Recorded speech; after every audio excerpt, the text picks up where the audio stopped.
We seem to be having a series of uncomfortable topics here, and today we're going to talk about grief. Content trigger warning for this episode for discussions of financial instability, rape, and emotional trauma. Hello, I am your host, Naomi, and this is Mosaic in Progress. So grief. Most of the time when people hear the word grief, we think of loss of someone we love. We think of grieving the death of someone, or maybe the death of a pet. But grief is so much more than that. And that is a huge part of grief. But grief is a step in transition. And we're going to dabble a little bit in our discussion today into tarot and the occult. Stay with me if that's not your thing. It's gonna get good. So, grief. Grief is the act, and grief is an action. It's an emotion, but it's an action. Grief is the act of processing a loss or a change, and every change comes with a loss of some kind. You may have changed jobs and you got your dream job, but there is something that you left behind that you have to grieve. And grief isn't always a huge process and ordeal. It's not always, months or years of trying to get through losing something or someone. Sometimes grief is just getting through what you went through. Sometimes grief is just processing what happened. And we think of grief in stages, very much in Western culture. And that is largely due to Elizabeth Kubler-Ross and her work in developing this theory of the 5 stages of grief, which are denial, anger, bargaining, depression, and acceptance. Her theory is that you go through these 5 stages and then you're over it, essentially. And as her theory has been explored and built on, we understand that people don't go through these 5 stages laterally. And they don't necessarily go through them in order, and they don't necessarily stay in one stage and then move on to the next. Sometimes they go back and forth between stages. A lot of times they're out of order, and sometimes you regress. But her theory is that in the initial stage, you deny what happened. You deny the loss, you deny whatever it was that is giving you this grief. And then once you can't deny it anymore, you become angry about it. And once you've really gotten through your anger, you start bargaining. And in her theory that she developed in her writings about it, you're bargaining with God about someone who's died or who is dying. Can you give him back? Can you know, if I do this, it'll be okay. They can be okay. If we eat enough apples, they won't die of cancer or whatever. This bargaining stage of trying to process through, I don't want this to happen. I'm trying to find something to do to make it not be true, not be real. And then depression, which is just the sadness that comes with it. Yeah, this happened. There's nothing I can do about it. Being angry doesn't fix it. I can't deny it. It sucks. I'm sad, and I'm gonna be sad about it. And then finally, acceptance. It happened. I can't change that. Being angry or sad about it doesn't change it, and it doesn't help me. I can't deny that it happened. It did happen. And it's kind of a closed circle going from denial to acceptance. It didn't happen. It's not happening to it did happen. It's happening. And that's a very neat theory. And when I say neat, I don't mean like cool or awesome. I mean it's tidy. It's got its categories and it fits. And that is absolutely not the human experience. No offense to Elizabeth Kubler-Ross, but her theory is too neat to embody the human experience of grief. Grief is an absolutely necessary process if you are human.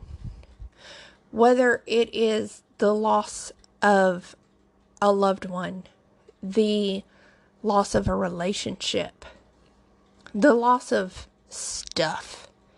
And I don't think we acknowledge that enough. Whether it's theft or losing stuff in a move or something of yours that was important to you being broken or torn up or damaged in some way that it's unusable,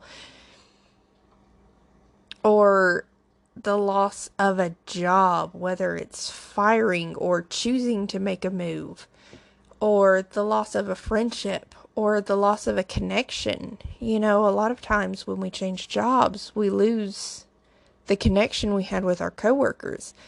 And maybe that connection was only tied to our job.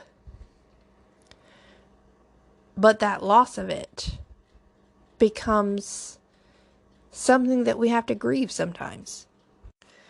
Grief is so much more than just the thing that happens beginning at a funeral. And I think a big part of the reason that we have so many hang-ups and so many issues is because we don't allow ourselves to grieve. We don't acknowledge the thing that needs to be grieved, first of all, and then we don't grieve it. So this became a huge theme to me in my healing from the traumas that I have been through, where I started realizing that I had to acknowledge that I had been through things that needed to be processed, that needed to be grieved. And denying that didn't help me. It didn't get me over it. It didn't get me past it. It didn't help me live my life any better. It just kept me stuck. And it would become things like obsessive thoughts over really small, stupid things. And I couldn't figure out why these things were obsessive thoughts. And whenever I have obsessive thoughts that make no sense now, it is a trigger for me to find the deeper meaning. Because sometimes you hang up on a small thing, a small part of the thing that needs to be addressed. It's actually a very common thing for people who are healing or who are needing healing to do, is to fixate on a detail and obsess on that detail rather than addressing the thing that needs grieving. Because it's easier to focus on the loss of your mother's earrings than the loss of your mother. It is easier to focus on a small thing than the big thing that hurts a whole lot more. And I think in our society, we don't have a respect for grief. We don't have an understanding of grief. And we certainly don't have an honor for it. And grief should be honored. It should be respected. Grief is the emotion of transition. Whether the thing that you're grieving is a death or a change or a loss of some other kind, it is the emotion that helps you change into something new. If you read tarot, like I do, and if you know anything about the tarot cards, even if you don't read, the death card gets a horrifically bad reputation.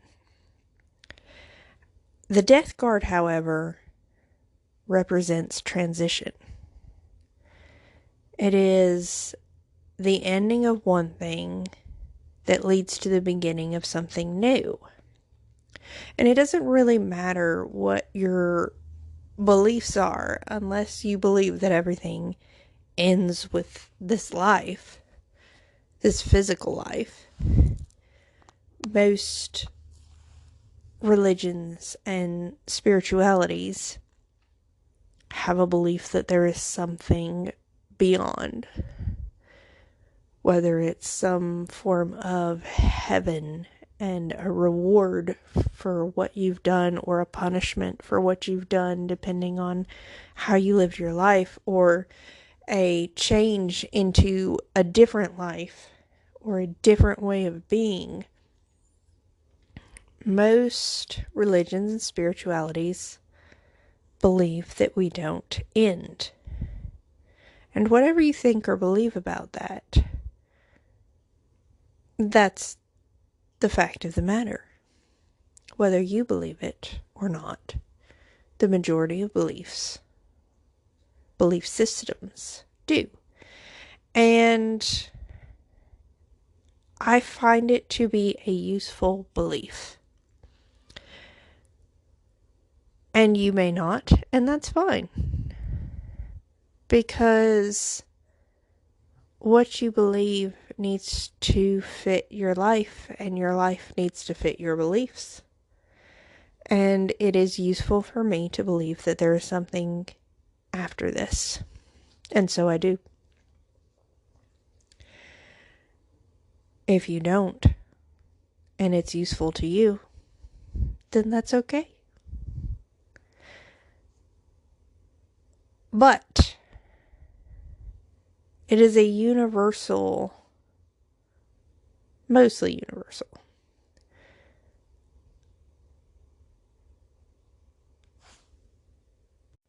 idea that there is a continuation after the end. It is not a continuation of the same. It is a continuation of something new that blossomed from the old. And I think we see this principle so much in nature. Whether it is plants or mushrooms growing out of decaying matter in fullness of life, or just the cycles of nature and the cycles of life with death and rebirth. Even though it's not a true death, we see the winter, as we're having here in the northern hemisphere in America. We're seeing, it's not quite winter, almost, but we're seeing the dying and decaying and the falling away. And it leads to a rebirth in the spring. And the death, if properly done, There is a very toxic culture of raking leaves and perfectly manicured lawns that hinders the natural cycles. But when left, the death of the old leads to an even greater rebirth of the new. And it's okay and healthy to honor that death, to honor that ending, and to be sad about it. Whether it's a tree losing its leaves, or a divorce, or grandma dying, or whatever it is, grief is a part of the process. Where I live in the south of America, we don't really get snow. We don't get the picturesque winters. We get a lot of rain. And even when I was a child, I remember thinking a lot that the sky was crying because things were dead. And that's a very childish idea. But in a way, I still like it. Because it fits with the idea that grief helps lead to something more beautiful. Because the leaves die, and then there's a lot of rain. And then spring comes. This is the process that we see in most losses that require grieving. I have been working in healthcare for about a decade now, a little more than a decade. And I've changed jobs several times during that time. But each time, even though most of the moves that I made were good moves for me, in some way or another, whether it was financially better for me, whether it was better for me from a health perspective of having a better schedule, or better for me mentally because I was pursuing the direction that I wanted in my career, each move came with losses. And I don't think I ever really took the time to process any of them, if I'm being very honest. Because I look back and so much I see that I didn't grieve the coworkers who I didn't get to see almost every day anymore. And I didn't grieve the sights and sounds and smells and things that tied me to that place in a sensory way. I didn't grieve the routine that I had developed that had become normal for me, and that sudden loss of normalcy. And I think it's healthy to take time and grieve it. I mean, you don't have to be sad for 2-3 months or anything over it. But to take some time and acknowledge, I've lost this. I've lost these companions, coworkers, friends. I've lost this stability that I knew, and I've moved into the unknown. It's okay to take time to grieve those things, even if it's a positive thing. All change All change comes with a loss of some kind. And very often that loss needs to be grieved. Sometimes it's a short period of grief. You may be making a really good move, but it needs to be acknowledged. It needs to be processed.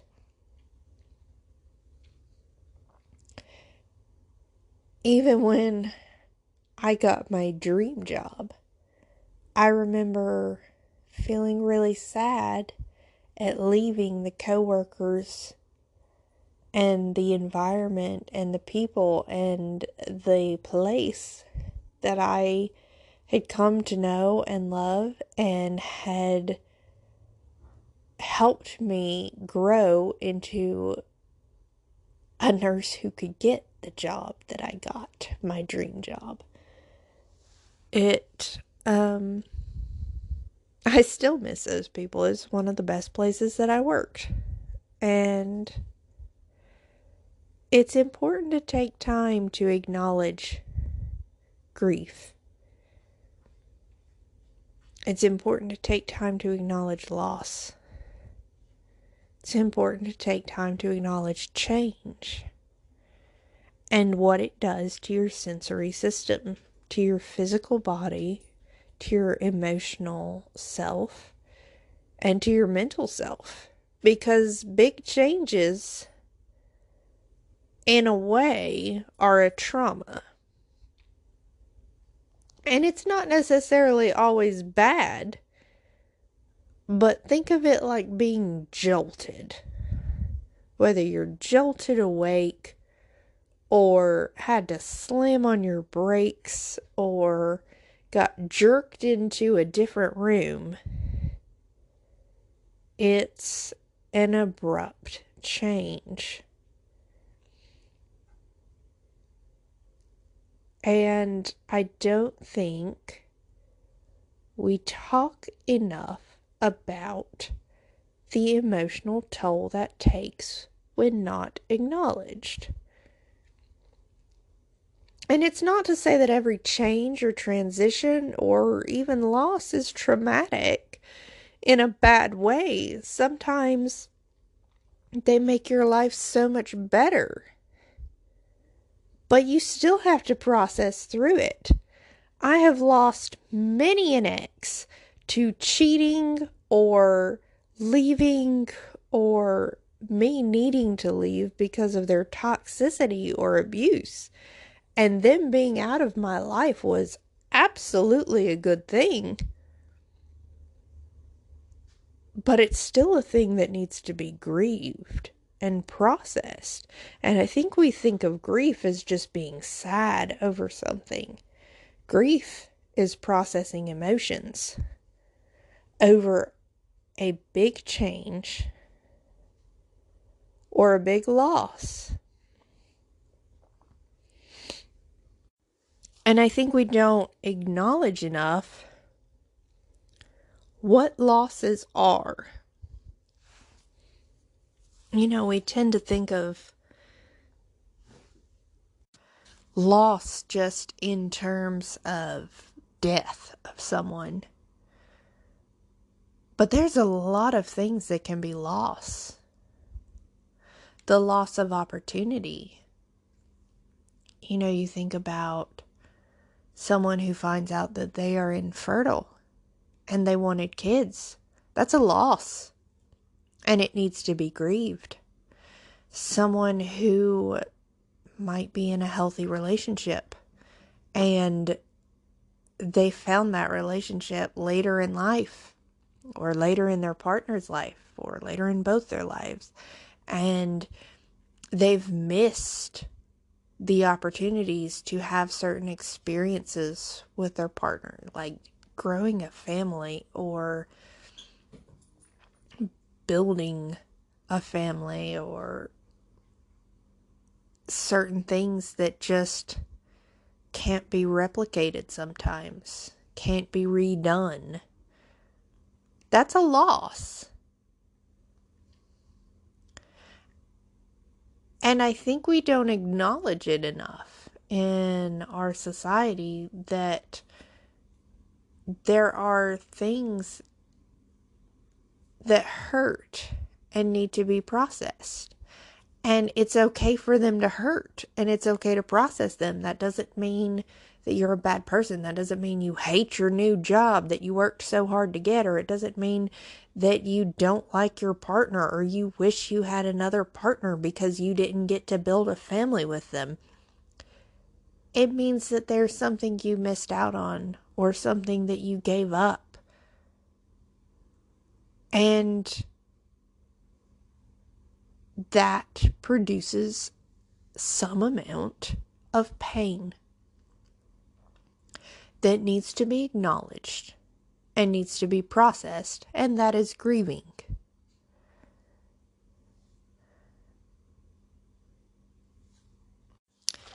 And it's funny to me, as materialistic as our society is, we don't acknowledge the loss of things enough. I went through a really, really bad financial period after I was raped.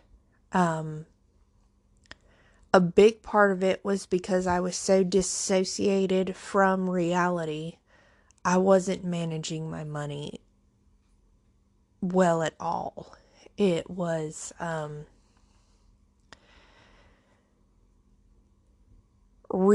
really irresponsible and really bad is the only way I can describe it. And one of the worst decisions that I made, and it seemed like a really good idea at the time, I was living in an apartment with a roommate, and my roommate had decided to move out, and I had found a job I changed jobs shortly after being raped because I was working in a very high volume, high acuity ER, which was my dream job. And I was so foggy from the trauma. I literally felt like I couldn't see in front of me. I remember feeling like I was literally walking in a fog. And I was so dissociated from my body and from reality, I knew I was not safe to work there because I wasn't alert enough. And I walked away from my dream job. And I had been working there, I think about 6 months at that time. And I'd been working there full time about 3 months. And I felt like such an awful person for walking away so soon. And I knew what it looked like. It looked like I couldn't handle the job. And I felt horrible about myself because I felt like all of my coworkers and all of the people who I respected probably looked at me like I couldn't handle the job. But I could see myself slipping, and I didn't want to hurt anyone. And you can't be an ER nurse and not be on your game 100%, especially in that type of environment. And so I walked away from it.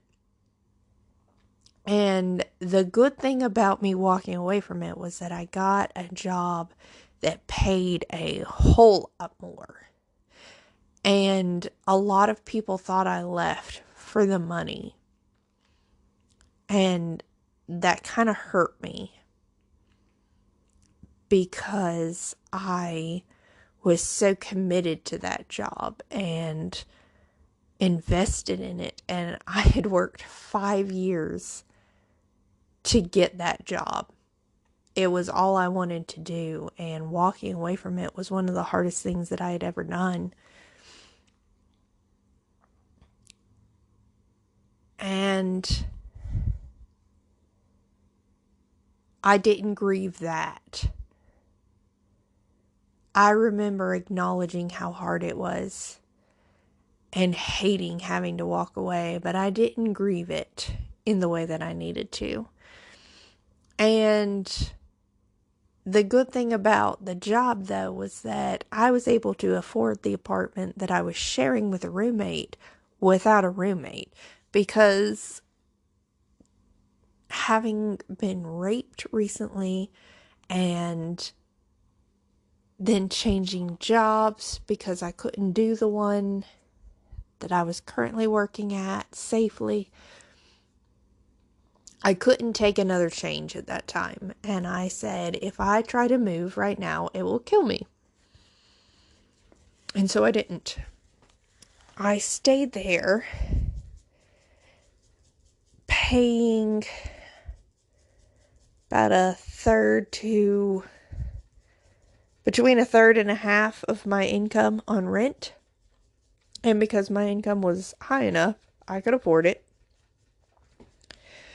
But the thing was that I was working for a home health agency, and that agency paid per visit.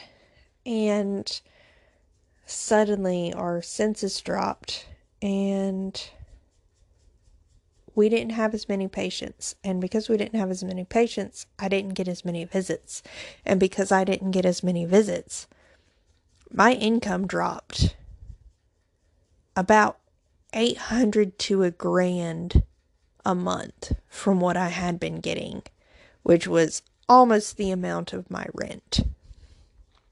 And that's not taking into account my car payment or anything else that I was paying for. And I didn't know what to do. So I went to my apartment manager and I explained the situation and asked what it would take to get out of my lease. And they told me about $2,000. And I didn't even have the money for rent each month, let alone an extra $2,000 laying around. And I just started crying. And she said, so when are you wanting to break your lease? And I said, I don't have the money to break my lease. I can't do it. And she was so compassionate and kind. She said, hold on one second, let me call my manager. She stepped out of the room. She called her manager, talked to her manager, came back and said, you know, you've been living here for a while. You've been paying on time. We want to work with you. We have a 1-bedroom that's opening up. And we'll cut some of the fees off and give you, I think they gave me a $50 or $75 discount off the monthly rent. And it really was still unaffordable for me, but it was more affordable than what I had, and it was my only option. So I accepted it very gratefully. And I thought, this is going to be fine. It's so much smaller, but it'll be fine because I'll be living in an apartment that at least I wasn't raped in. I was renting a 3-bedroom. I had one roommate. We had turned the 3rd bedroom into our office space / throw everything in there when company's coming bedroom. And when she moved out, I turned her bedroom into my meditation room. And I have wanted a meditation room my entire life. And finally having that was so important to me in my healing and my peace. And it sounds so small, but it made such a difference to me. And I remember as I was signing the papers thinking, I have to give up my meditation room. And it broke my heart. And I refused to give that space. I remember consciously thinking, you can't be sad about this. And shoving down all of the sadness that I felt about having to move. Because it was just one awful situation right after another, and had become this domino effect to the point that what I had tried to create and what I had tried to build with my life was unrecognizable at that point. I wasn't living how I wanted to live. I wasn't in the career working how I wanted to be. Nothing about my life reflected what I wanted it to be, and it wasn't even growing towards that. And the apartment change was such a physical manifestation of that. And I refused to acknowledge how much that hurt. It compounded. My financial troubles did not get better. I eventually got another job. I went back to the ER, not the one that I had been working at, but another ER, because I had lost so much income. I decided that going back to a job where I was working 3 days a week would be better, because at least I could pick up on the 4th or 5th day if I wanted to and make some extra income, whereas working 5 days a week, I was barely making ends meet. And that was good for me, but at the same time, it was another situation where I just didn't acknowledge what needed to be grieved. With the changing of the job, with the changing of the apartment, with accepting a job in an ER that I really didn't want to work at. And I just pushed through it. And eventually, my financial problems became so dire because I got sent to collections and they started garnishing my wages.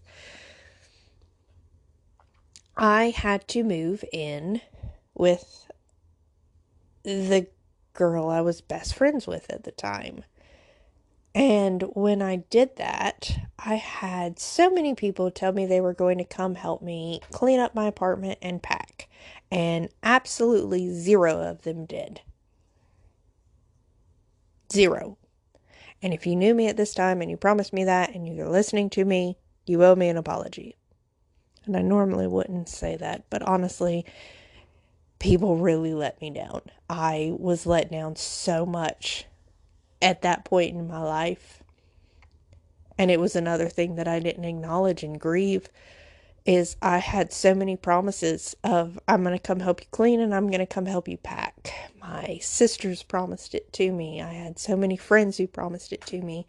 And I am a very understanding person, and I don't hold grudges for things like that. I understand life and executive dysfunction, but at the same time, that didn't help me, and I needed help. I needed a lot of help.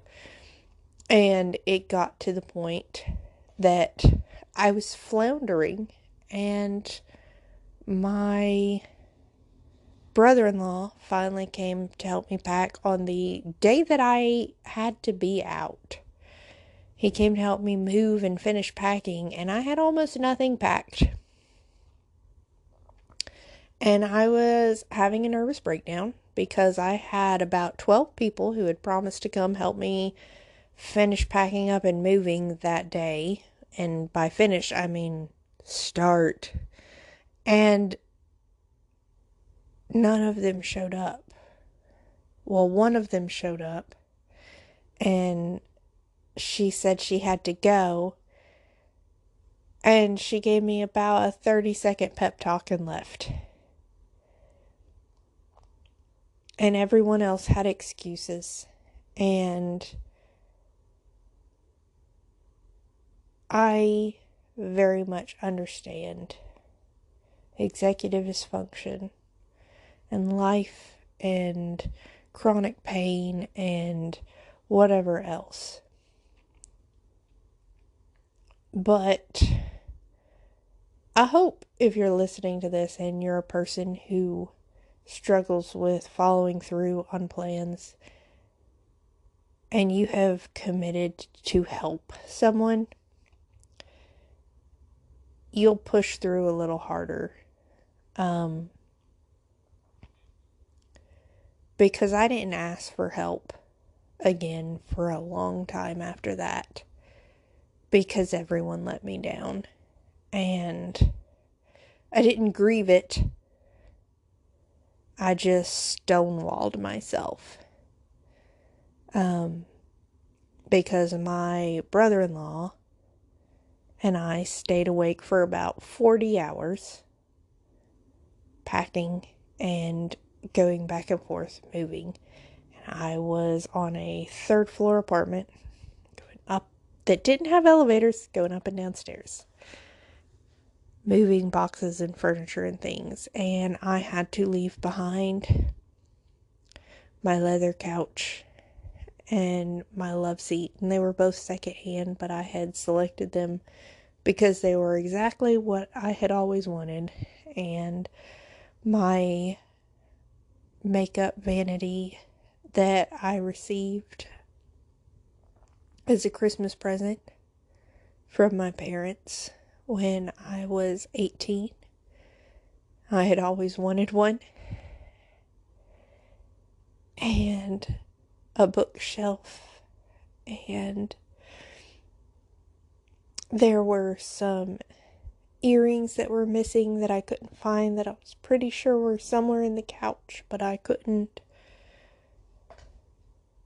search for them enough.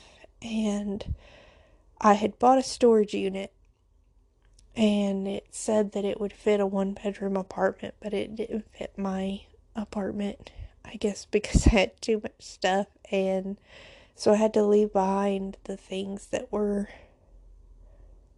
honestly really, really important to me. And I just shoved it down. And I refused to let myself grieve it. And that made so many things in my life harder and worse because I didn't give myself space to acknowledge the loss. And not doing that has honestly made so many physical losses worse for me, that the loss of objects feels so much more extreme to me now than it ever did before. And I know it's because I didn't let myself grieve that. I didn't let myself acknowledge how much it hurt and move past it. And now, if a dish breaks, it's a catastrophe to me. If an ashtray breaks, it's a catastrophe. If there is something that could have been mine, but someone else took it or kept it or stole it, even a small thing, it feels enormous because I didn't let myself grieve. And this is the purpose of grief, to let us move on. And if we don't grieve, then it compounds and it grows and it builds, because it is a thing that must be acknowledged, and not acknowledging it just makes it bigger. And so everything that is slightly related to whatever it is that you need to grieve will feel bigger until you finally allow yourself to grieve what you lost.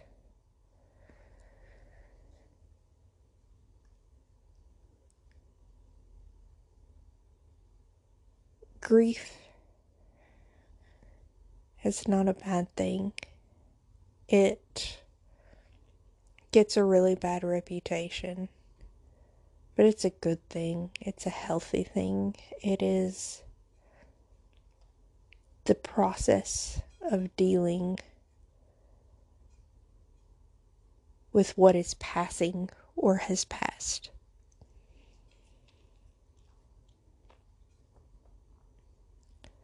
I would encourage anyone listening to this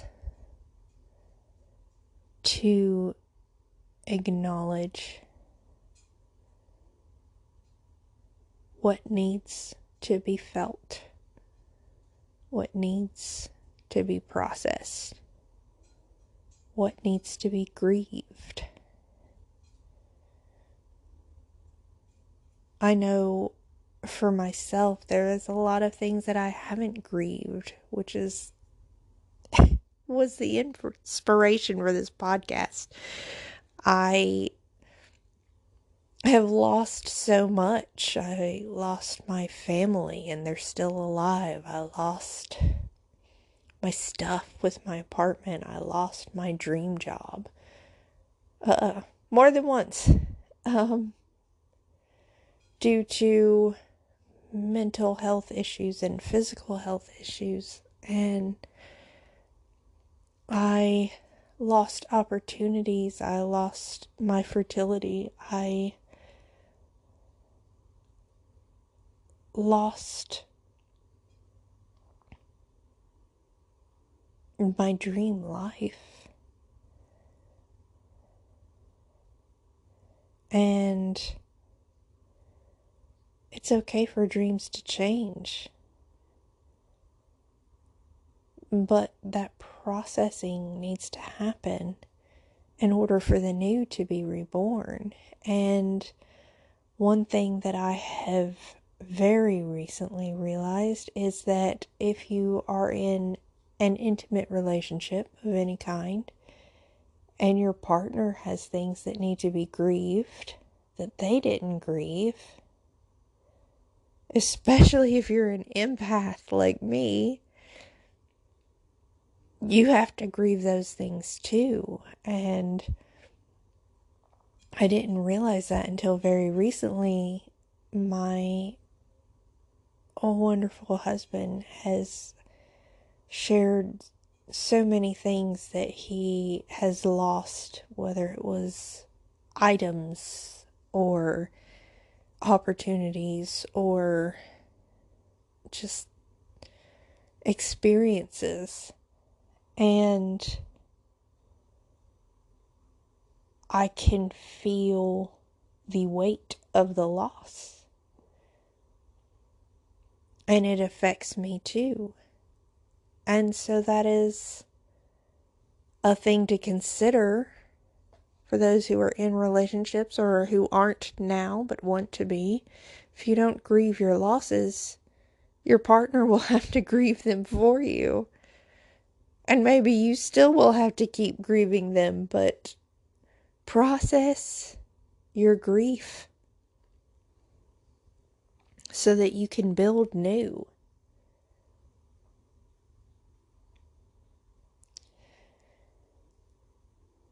I don't enjoy talking about difficult subjects, and for some reason it is a thing that I have been called to do in a way. It was something that I fought a lot for over a decade now.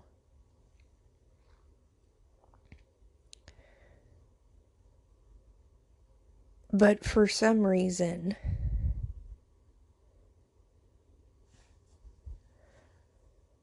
when I talk about things,